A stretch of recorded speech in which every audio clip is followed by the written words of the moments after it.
I've looked at these so much the past 2 weeks. I'm like, all right, this should be back up. Let's see if anybody comes in here. If you're in the chat, let us know. I'm going to go ahead and send the link again. anyone.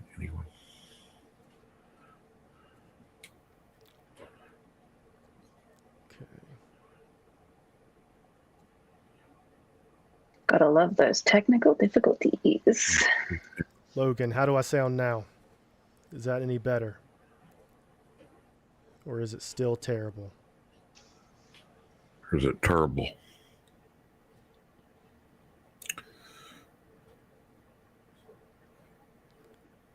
Check. 1, 2.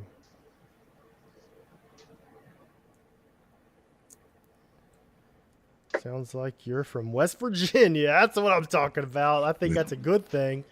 I think that means we're ready to There go. we go. I hope. Okay. Logan, if you don't care, can you put a link to this right underneath the link I posted in the server so people can hop back in here? But we're going to keep going. Sorry that I messed up. I'm going to try to make this better as we go. But let's talk about rushing. We've got running IQ, break tackle, truck, stiff arm, spin, juke, and hurdle. Again, I think that running IQ to some degree is going to be essential there, to make your player perform the best. But again, it's kind of like, which direction do you want to, what kind of player do you want to, be? Like for me, like on this set of attributes, that's part of a tight end as well. And I was very intrigued by the truck attribute. So I added, some to that for my player, and I think that is kind of like the player I want to build that's just going to plow through and those types of things. But yeah, and also it's going to be like I said before, just it's going to depend on what player you like. There's also the hurdle there, the ability to dive for the extra yards as well. That's pretty cool too. Millen, what do you think? I'm kind of interested to see how people apply the juke attribute, to be honest, because you could see some spectacular plays, and you could also see some really ridiculous things coming out of that attribute. So I'm actually kind of excited to see what happens with that. That is true. I think break tackle is also kind of important as well, to just like being able to, shrug people off while you're trying to do what you need to do. Because nobody likes being taken down while they're in the middle of trying to get somewhere. Nobody likes that. I've had it happen to me already, so I mean, no thank you. Yeah. No thank you. I'm not seeing a lot of these moves during my sims. I'm not seeing a lot of spins. I'm not seeing a lot of jukes or hurdles. I don't know if I haven't cranked those up high enough, but from my summary, I thought that they were just kind of not happening. I don't know if that's something that you get when you're like controlling it. But I'm not seeing it in my sims. I don't know if you are, Top. Really, the spin, I think, is a thing I probably have seen more than the others, or maybe it's more. Okay, so but you are seeing. Yeah, I mean, I think to some degree, especially our player added I think that there's some he added to his, and I have seen that occur. Like, not saying it's happening, he's like spinning every time, but it's. Yeah. But the juking, I definitely have not seen to any degree really yet. I think running IQ is the biggest bang for your buck in this category. Right, because it affects across all, all the, it affects every single play, and that's important as when you're trying to invest a small amount of points. Yeah. So. Let's talk about the 4 attributes for receiving. We have catching, we have catch in traffic, we have route running, and we have break press.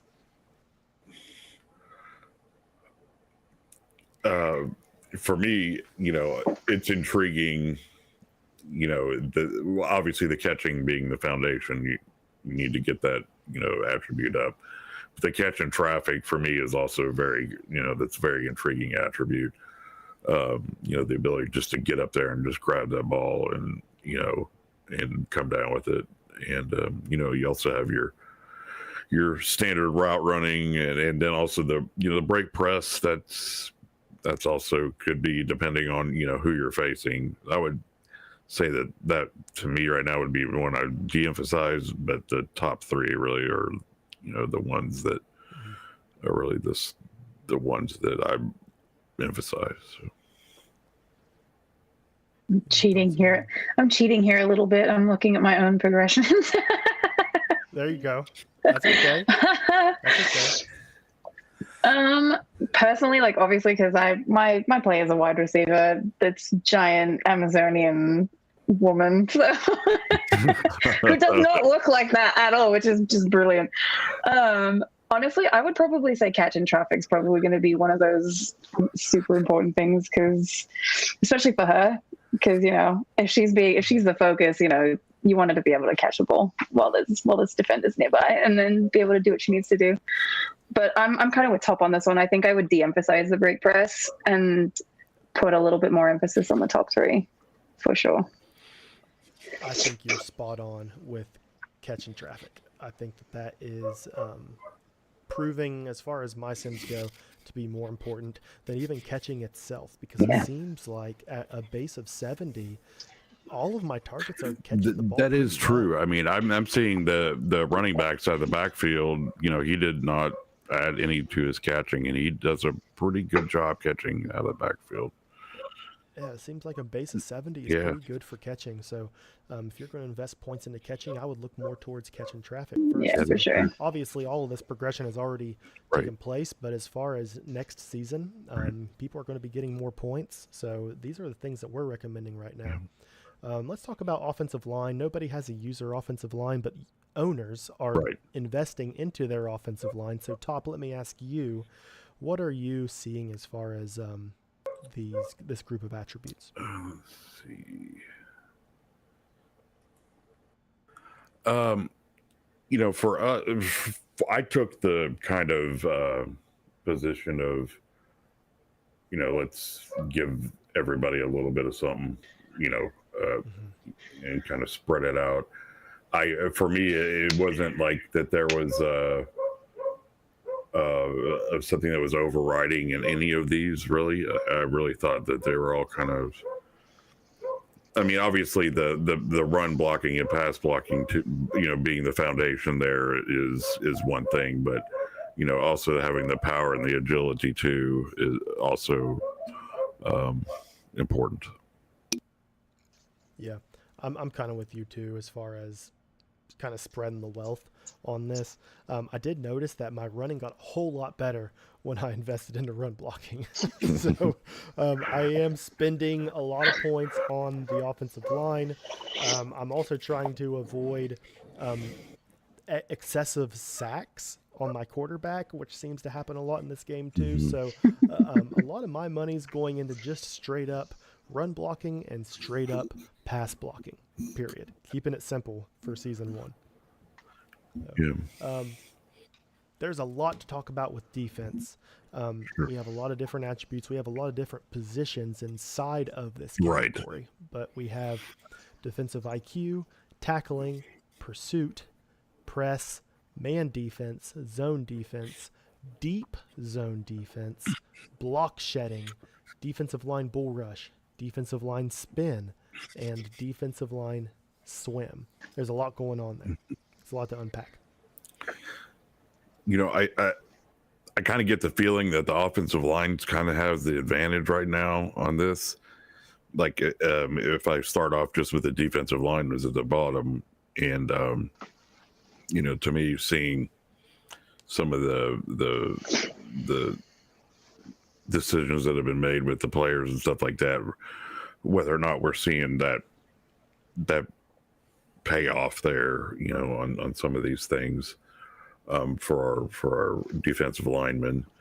I think also here, the IQ is something to emphasize. You know, always have your player be smart and be, you know, while he may be able to make a play that he wouldn't be able to because he didn't have the attributes. So, you know, that kind of situation. So, or even doing it a little quicker. Right.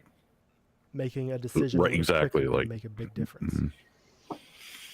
So, and I am no master on defense with this game. This is where I struggle the most, is with these defensive attributes. It's complicated to me. I'm left scratching my head a lot. So I am really not sure. Millen, so your guess is as good as mine. Tell me what you think about this defensive category. Honestly, like, defense is, again, not one of my strong suits, coming into this with very little knowledge of football in and of itself. But I do have a couple of people that I can lean on for support and advice when it comes to stats and everything like that. So in this instance, I would sit here and probably pick JW's brain, but, you know, he's not here, so... And he'd probably sit there and tell me, make your own opinions, hon. So, and before in the chat, personally, I would probably say defensive IQ is kind of one of those crucial things, because, again, you want your user to make a good decision instead of standing there staring off into space, or, you know,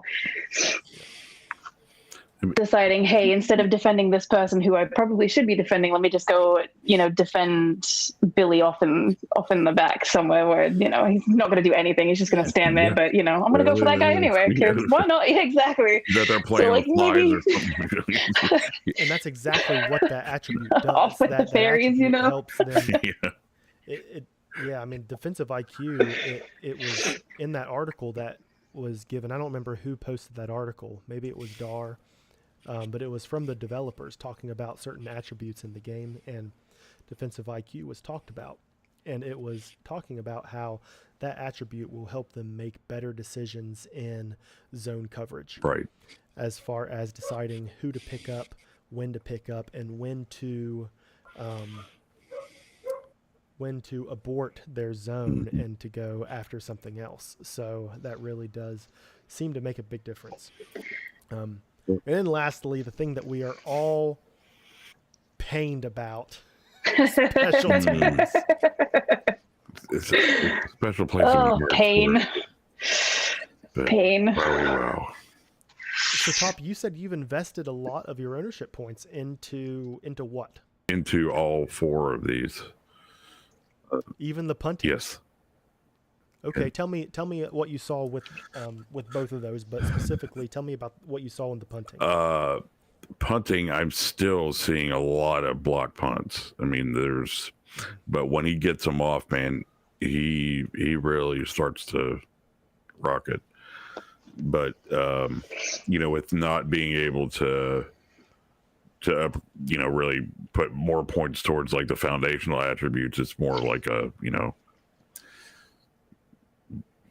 you get what you get kind of thing. But, you know, I think from the kicking standpoint, you know, I'm seeing an improvement in, you know, misses. There's still some misses, but I mean, range, I mean, I've had like 58, 57 yards with, you know, max points. So I think that's pretty good, distance for kicking. But, you know, again, it's the consistency of the thing and, you know, the circumstance. So for me, the accuracy thing probably, you know, from a foundational platform aspect, probably needs to be tweaked so there's a little less misses.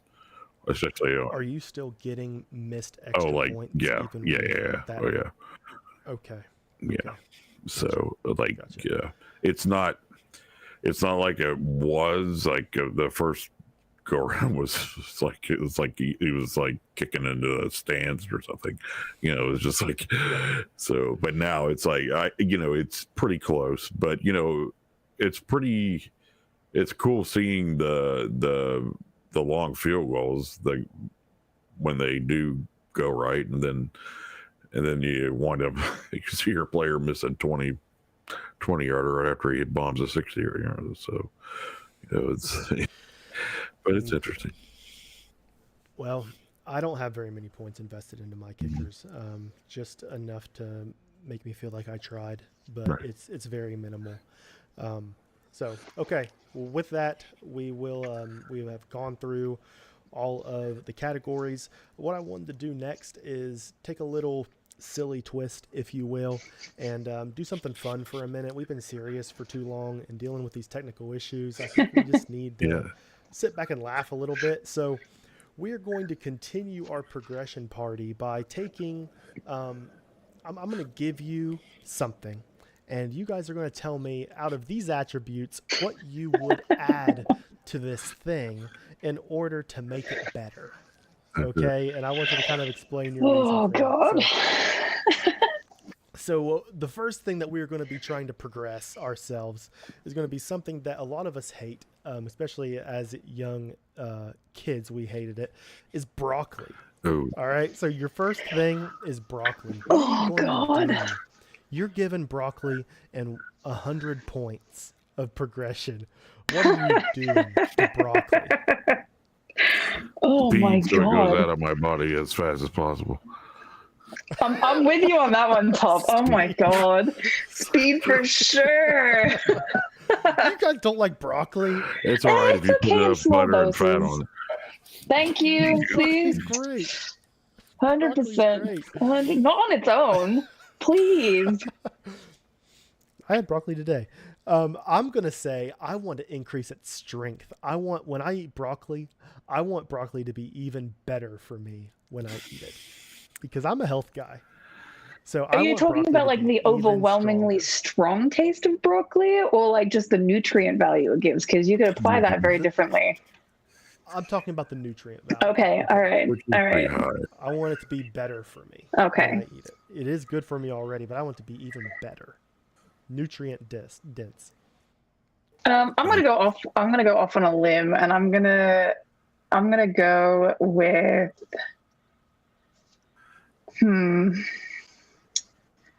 I'll go with.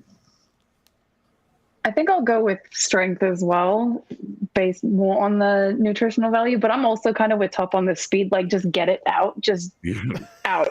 No, thank you. How about I'll eat it. It'll taste great, and just see you later. Since it makes you regular, it can maybe break press.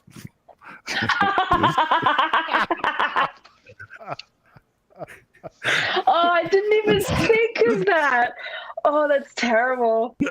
That's terrible. Okay, good one. All right, let's do the second one I got here for you. All right, I'm going to give you your grandma's car. I mean, I don't know what your grandma's car is or was, Okay. but my grandma's car was a Buick Regal. I mean, that is a classic grandma's car. And that actually, I think, is this. What was it? Top's thinking about his grandma's car. Maybe route running so that, the damn thing stops breaking down randomly. Hey. Like, I'm thinking injury resistance. You crank that up.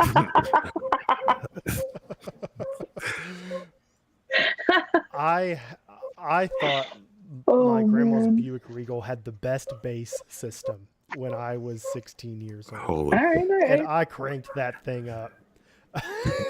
I did. I would probably say agility is one thing I would like to increase. Oh my God. Something that got around a little better, a little. If you wanted to, So it's less like bounce, turning a you could do boat? jumping. Oh my God.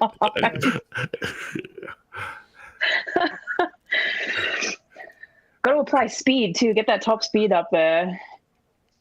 Right. That's a good one. Oh my God. Let me throw out one more. This will be the last one, then we'll get serious again. The movie Titanic.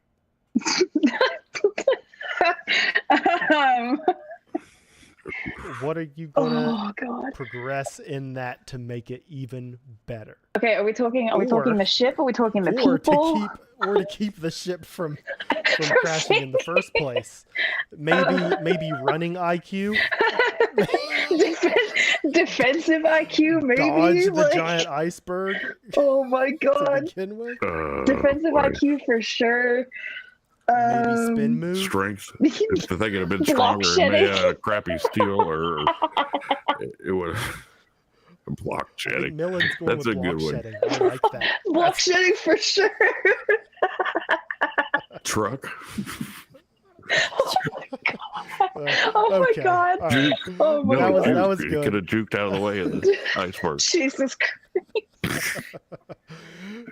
Good ones. Oh, Okay. man. let's go ahead and change this up. Oh, gosh. God. All right.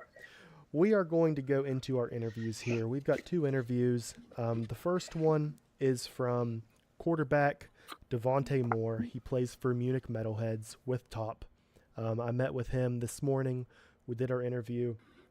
I do want to say that we are going to plan to do all of our interviews in this format so that we can try to avoid more technical difficulties and also be a little more flexible with people who might want to try to get involved. So all these interviews are under 10 minutes, but we're going to start with Devontae Moore, and then we will reconvene for a moment and then go into our second interview.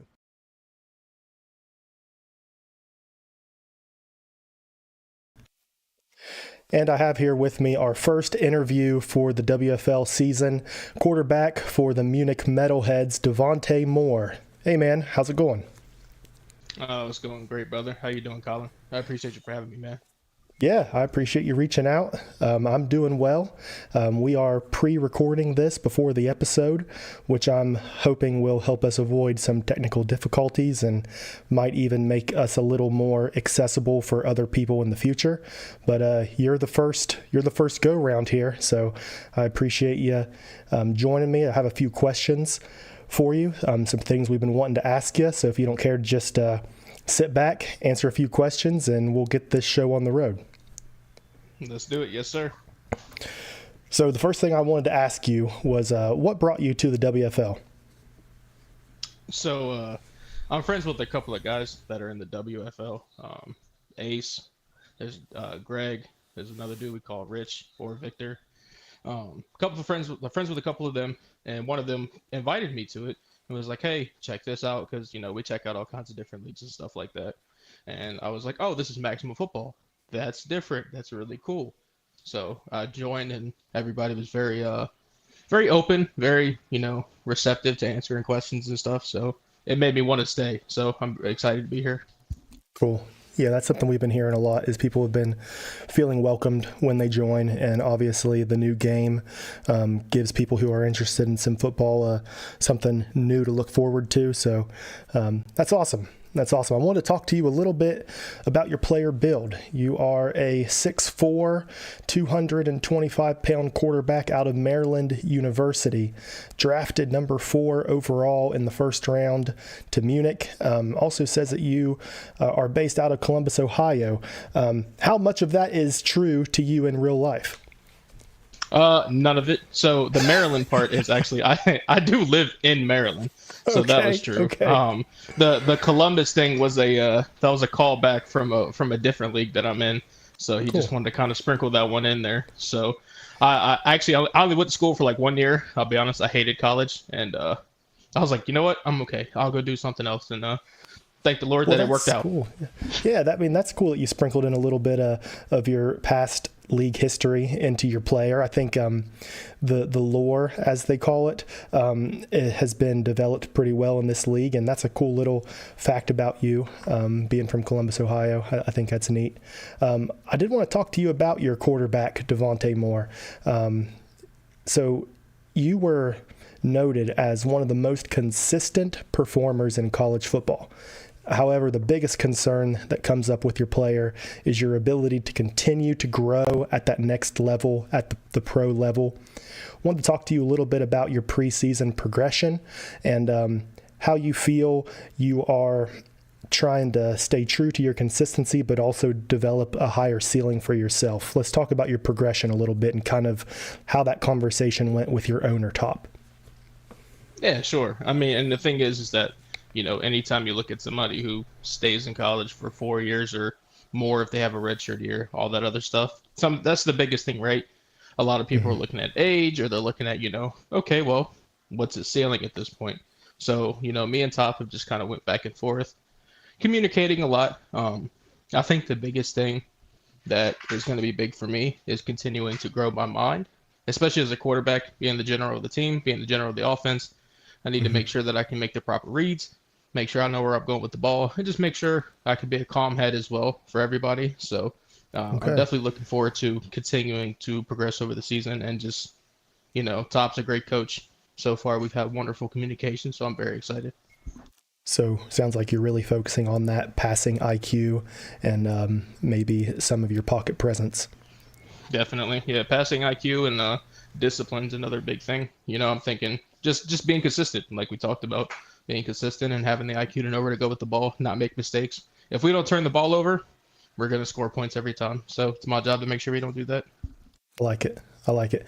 Another layer to your story is how you are raising your son as a single father. And as a father myself, I know that that can be stressful, but also rewarding when you're raising a kid. Do you want to share anything about your journey as a single parent? Yeah, sure. So I've had my son full time for well over 2 years now, but I got actual full custody January of last year. So this essentially is official year that I've had full custody, through court, all that good jazz. Nice. And it's been a blessing. I could tell you, anybody that has kids, I mean, most of us know it's the greatest thing in the world. My son has made me such a better person. He's made me more calm. He's made me more honest, more emotionally available, stuff like that. It's not stuff that we talk about as men, but the thing is that being the single parent, I have to be able to be there and do that for him. I can't just tell him to shut it down. So yeah, I mean, he's made me do things I never thought I would. He's put me in a wonderful position in terms of my life, in terms of my career. Everything I do is for him. So he's the greatest thing that's happened to me. That's great. Well, we're all proud of you for doing that, and it sounds like you are putting your best foot forward with all of that. So great job there. I just wanted to touch on that. So let me switch gears back to your player here in the league. You were the first round pick for the Munich Metalheads. I'm sure that you're excited to start your career with your new owner Top and the current staff there. How do you feel Munich is shaping up for season 1? Oh man, I'm super excited. So we have a lot of good communication. Like I said, Top is he's very vocal. He's very knowledgeable. He's open to communication and things like that. And he's been doing a lot of simulations and stuff, so we can see, how the offense looks. We've done different simulations with different playbooks, and he's just been round the clock working, and we're talking to everybody. We've got some really good pieces at running back, at DB, at receiver. So I'm very excited. I think the only thing that I'm nervous about, as is probably every other team in the league, is the kicking and the punting. But you know what? Hey, here's the thing. If I score points, we ain't got to punt that much. So it's okay. Yep. And here's the thing. Everybody's going to be struggling with that. So there are a couple of teams that have user kickers and punters, but for the most part, everybody's going to be struggling with with the point after attempts and the field goals and all that. So if everybody else is struggling, then it makes you feel better about yourself. Exactly. Like I said, as long as I'm scoring points, we don't have to worry about punting. So if I can eliminate one part of it, then we're fine. Good deal. Well, I want to ask you one more question. We're going to be asking this to everybody we get to chat with for the show. What are some things that you are enjoying about the WFL, and what are some things that we can do to enhance your experience? I think one of the biggest things for me is just that it's a new game. It's a new experience, right? So I've heard of the maximum football game, but obviously the only thing I've ever really heard is, it's in development. It's in development. This and this. It got pushed back, blah, blah, blah. And so now seeing it, and seeing how the simulation looks and stuff like that, I'm very excited. Obviously there's some things that they have to fine tune and work on, but just to be in a new league and it's a whole new experience. It's something that's I feel like a kid again, right? It's like when you play Madden for the first time, it's like, damn, this is new. you get to learn all the features and stuff. It's the same thing with this game. So, and with the league, like I said, everybody's been receptive. Everybody's been open. I love the shows that you guys do and stuff like that. This is phenomenal. I'm glad that we can finally track stats. So that's going to be really nice for Player of the Week and all that stuff. And just in terms of the league, it's just to continue to grow, right? I don't think there's anything really that we can change right now because it's such a new league. I think we just have to take advice from people, take opinions from people, put it to good use if we think it's worth it. And you guys just keep doing what you're doing. You're on the right path. Just do the best you can. Good deal. I appreciate that. Well, we're always open for suggestions to improve because we know that this is your guys' league as much as it is ours, and so that's good. I appreciate that input. Well, man, that's all I got for you. This will be a quick 10-minute interview, but Devontae, thank you. Do you have any final comments before we sign off? Hey, man, Munich on top, man. Y'all know what it is. We're Munich coming on for top. everybody, man. QB1. You heard it here first. All right, man. Well, thank you. Have a good one. Yes, sir. Y'all too. Munich on top. That's what There it we said. go, man. Is that your new slogan? Yep, all the time. I love it. Man, in all honesty, you got yourself a good guy right there. Yep, definitely. He's a really cool dude, man. Really enjoyed my talk with him. Yep. We got one more. We're going to go ahead and jump right into it. But this next fella, I'm going to introduce him. His name is Pasta. He doesn't have a player. He's not involved in any teams, but he is an owner for another sim league called the North American Gridiron Association. And I don't know if anybody here is involved in that. I just joined it about 2 weeks ago. Because he sent a link in our Discord server, and man, he does a great job with it. He really does. And if you like to be involved with sim sports that's super in depth, where you can really have your hand in every single detail, that's your league. Pasta is super talented, and as some people say with Excel spreadsheets, he's a freak in the sheets. Man, He is a freak. I've seen what he's done, man. It is. I'm like, He is. what the heck? I mean, it's amazing. And you're going to hear me thank him over and over again in this interview for everything that he's done for our league. But he helped us set up a spreadsheet that keeps track of our progression points. And he just came out and volunteered to do it. I even offered to give him a little bit of money. He said, no, thanks. This is just something that he wanted to do for us. And I mean, just a really nice guy. I don't think he has any plans to get involved in a team yet. He's just here to help.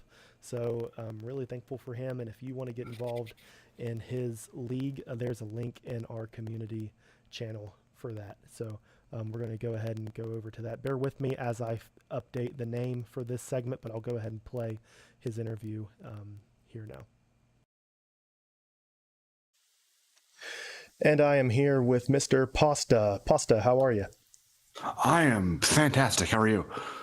Doing good. I wanted to take this time to let you kind of introduce yourself to the league, and also to thank you in person and publicly once again for all the help that you've done for the WFL. You are now officially deemed as league staff. Not sure how you feel about that, but gosh, we are so thankful for what you have done so far for our league.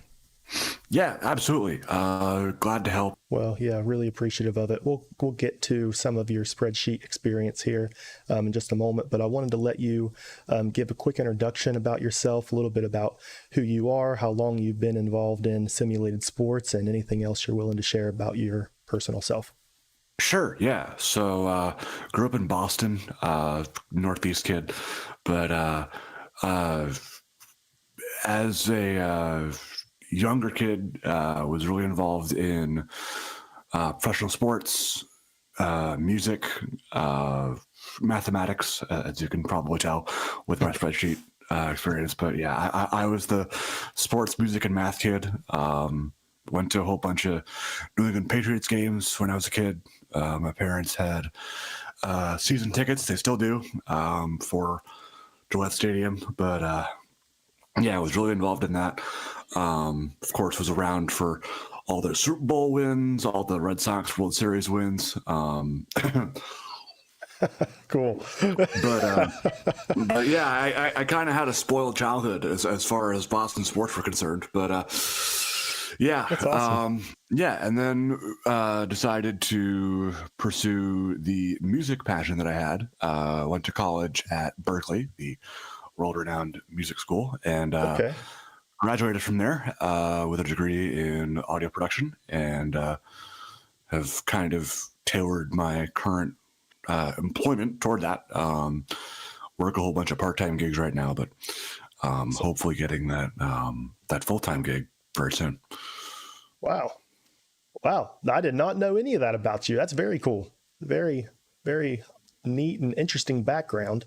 This next question that comes from Millen Tells. She is co-hosting the show with us tonight, and she wants to know what interests you most about the WFL. Sure. This is a really good question. I think it's got to be all of the lore. I mean, I am definitely a lore guy. So, you know, seeing all these articles being written about the players and stuff like that. And even though you guys like haven't even played a season yet, I can still feel that it's going to be like heavily lore based, which is awesome. You know, definitely makes for some good storylines. Gives some of the players their own unique identity too. And yeah, definitely the lore and also just the sense of community that you guys have here. Definitely feels like a great community, even though like mine, it's pretty small. But hopefully it'll grow and turn into some great things. Cool.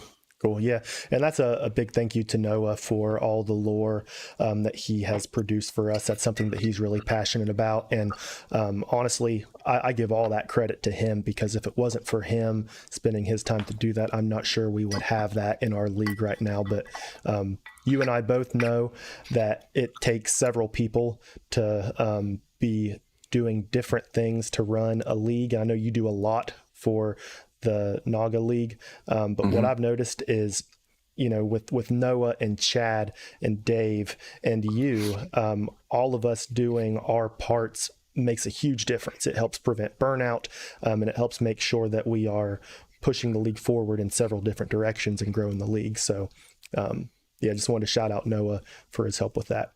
Yeah. Now, Dave Barr wants to know if you are secretly a computer hacker for the CIA after watching you after watching you work on the spreadsheets, which we desperately needed. This was for tracking progression.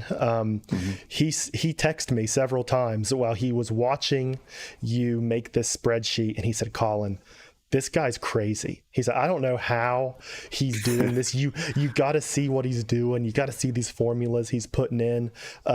So you say you're self-taught, but Dave and I both think you work for the CIA. Not true. That is quite a wild question, but no, I do not work for the CIA. Again, I am entirely self-taught. I mean, I've been doing it just kind of for fun. I mean, not even for money. It's like been doing it probably for 5 years now, I want to say.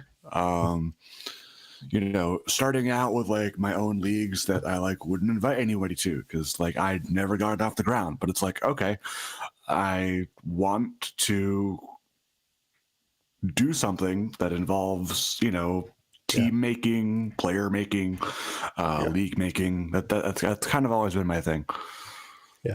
Well, it has been a huge thing for helping us get ready for season 1. And I really can't thank you enough for doing that for us. So thank absolutely. you again. And the last question I want to leave you with is something that I'm going to try to ask everybody we interview here on the show. What are some things that you think the league is doing right? And what are some things that you think we can improve on? Ooh.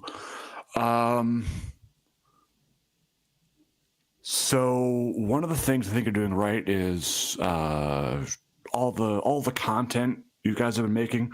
You know, whether that be videos, shows like this, articles, anything really relating to content and stuff like that. I think you guys are nailing that. Trying to be consistent with it. I know it's kind of hard sometimes to gain traction on content like this. I've had that experience happen to me as well. I mean, I have over 800 videos on that NHGA channel, but I only have like 130 subscribers. So it can be kind of hard to kind of get that audience. But I feel like with lots of hard work and dedication that you guys seem to clearly have, I think it'll pay off in the end. And I also think just the sense of community as a whole. I mean, you guys are a very welcoming community. So I think that not only makes people stay around longer, but it makes people more interested in what you guys have to offer. Cool. What kind of things do you think we can improve on? Far as improvements, I think that most of the improvements, I would say, probably come on the field. I would think that as you learn more about the game, because as you guys have said before, you guys are still kind of learning the game along with this. I feel like getting a firm grasp of like what the attributes actually look like on field, for eventually veering away from the hard on like 70-50, maybe you guys could, I don't know, maybe have 3 or 4 different builds per position or something like that. So right. Yep. Those are all things that we have talked about, which is good that we're talking about the same things that you are suggesting. But yeah, I think you're right. We're going to learn more about Maximum as we go, and we're going to make adjustments as we need to. I think the key is going to be to try to adjust without making our movements too big. Drastic.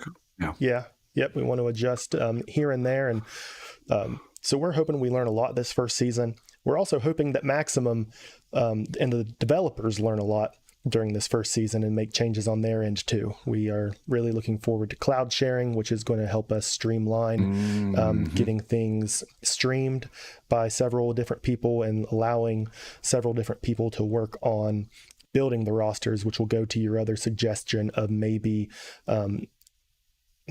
making player builds a little more complex. Right now, they're very simple, and that's on purpose. That's to make it easy for Chad getting us off the ground for season 1. But those are good. I appreciate that. Well, Pasta, let's go ahead and end it here. Thank you for your time this morning. We are pre-recording this as we're hoping to pre-record all of our interviews for the show. But thank you, and hope you enjoy your time in the WFL. And if you need anything at all, you can always message me. All right. Thanks, Colin. Look forward to see what this league has to offer. Thanks, man. Thanks, man. Bye.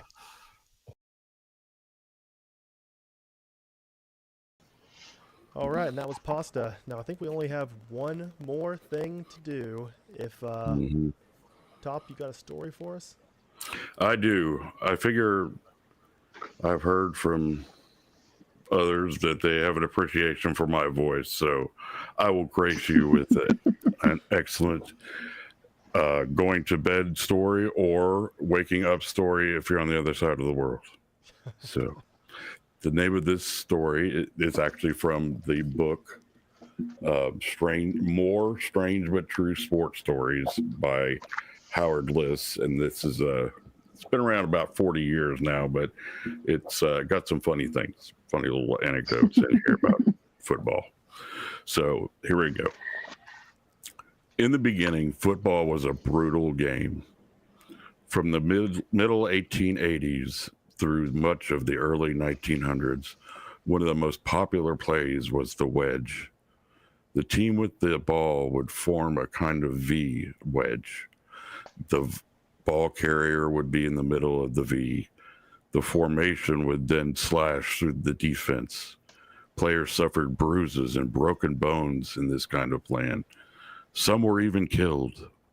In those days, there was no such play as a forward pass. It was illegal. John Heisman, the coach at Auburn, War Eagle, by the way, saw a game that offered a possible solution to the roughness of football as it was then played. In 1895, during a game between North Carolina and Georgia, the North Carolina fullback was trying to punt. Georgia came in fast, and the kicker had to scramble just as he was about to be brought down. The harassed player threw the ball downfield, and a North Carolina teammate saw the ball in the air and caught it. He ran for a touchdown. The Georgia coach screamed at the referee about the touchdown. The referee said he didn't see the throw. All he saw was a North Carolina player running for a touchdown, although he didn't know the player how he had gotten the ball. John Heisman thought about that play for a long time. He came to the conclusion that if more passes were thrown, fewer wedge plays would be run. But although he tried to influence various officials, nobody would listen to him. He made such a pest of himself that after a time, the whole idea would become known as Heisman's forward pass. Football became such a rough game that President Theodore Roosevelt threatened to abolish the sport if new rules were not made immediately. So in 1906, a form of forward passing was permitted. In the beginning, it didn't work well for several reasons.